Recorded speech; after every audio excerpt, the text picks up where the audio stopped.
Ang sarap sa pakiramdam kapag napapatawa niyo pa rin ang isa't isa.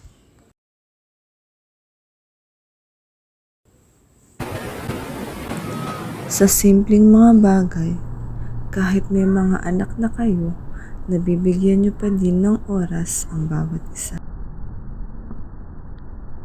Sana all.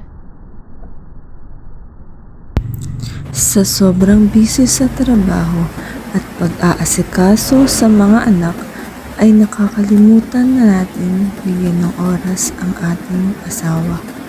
Sa simpleng kape at tinapay lang sa tabi ng dagat, kwentuhan, tawanan, hindi naman mahalaga.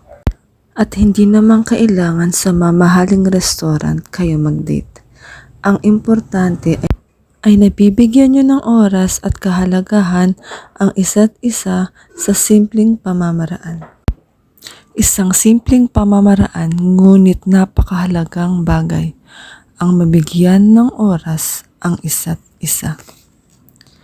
Isang paraan din para masaya at matatag na pagsasama ng mag-asawa at nananatili ang alam ng pagmamahalan.